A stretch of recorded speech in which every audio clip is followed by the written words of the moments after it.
A good day to all of you. Today we will discuss the play A Doll's House, written by Henrik Ibsen. Henrik Ibsen, he was a Norwegian playwright and he published this play in 1879.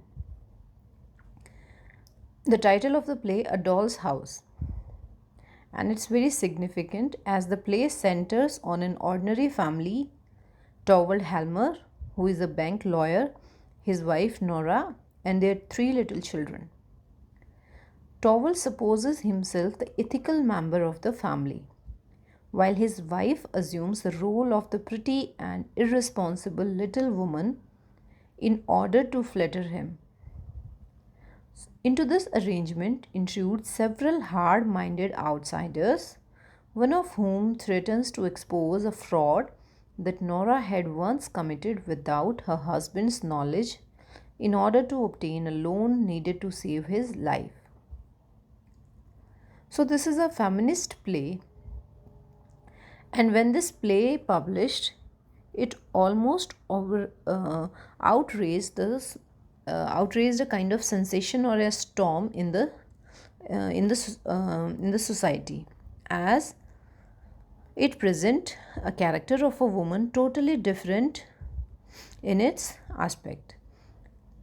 So, when Nora's act is revealed, Torvald reacts with outrage and repudiates her out of concern for his own social reputation.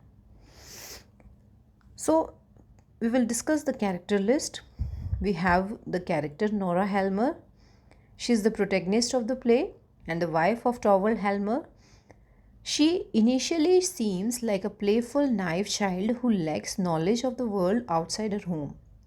She does have some worldly experience, however, and the small acts of rebellion in which she engages indicate that she is not as innocent or happy as she appears. She comes to see her position in her marriage with increasing clarity and finds the strength to free herself from her oppressive situation. Next, we have Torvald Helmer, who is Nora's husband. He delights in his new position at a bank just as he delights in his position of authority as a husband. He treats Nora like a child in a manner that is both kind and patronizing. He does not view Nora as an equal but rather as a plaything or doll to be teased and admired.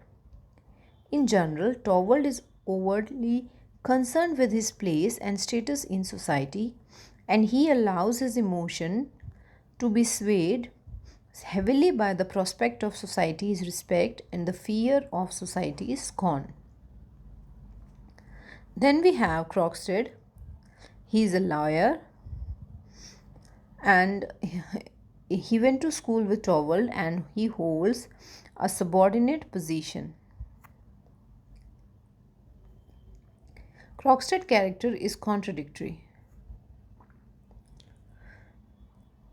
Though his bad deeds seem to stem from a desire to protect his children from scorn, he is perfectly willing to use unethical tactics to achieve his goal. His willingness to allow Nora to suffer is despicable, but his claims to feel sympathy for her and the harsh circumstances of his own life compel us to sympathize with him to some degree. Next, we have Mrs. Kristen Lind. She is Nora's childhood friend. Kristen Lind is a practical, down to earth woman, and her sensible worldview highlights Nora's somewhat childlike outlook on life. The account of a life of poverty underscores the privileged nature of the life that Nora leads. And we learn that Mrs. Lane took responsibility for her sick parent, whereas Nora abandoned her father when he was ill. We have Dr. Rank. He is Torvald's best friend. Dr. Rank stands out as the one character in the play who is by and large unconcerned with what others think of him. He is also notable for his stoic acceptance of his fate.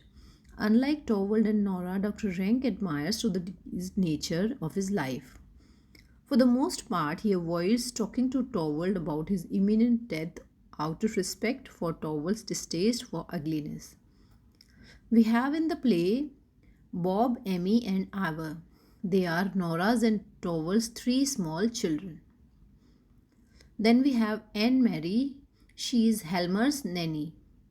So, though Ibsen does not fully develop her character, she seems to be a kindly woman who has genuine affection for Nora.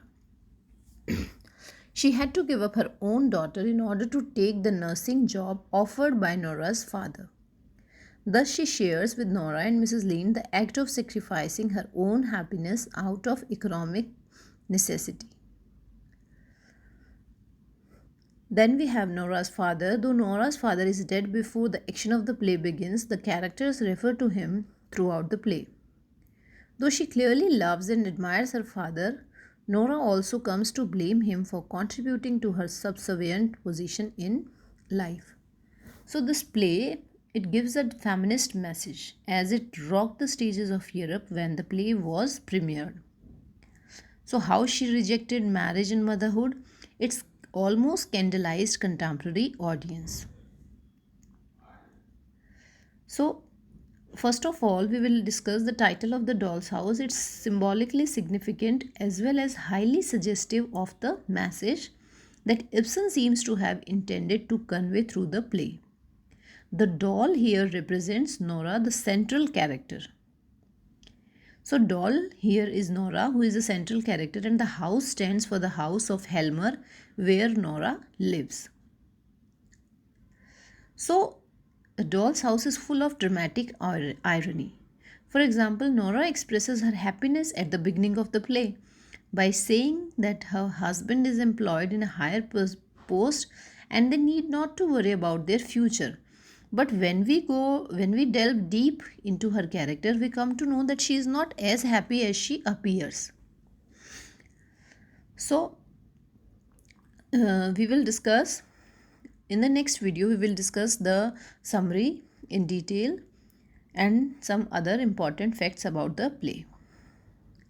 I hope you have enjoyed. Thank you.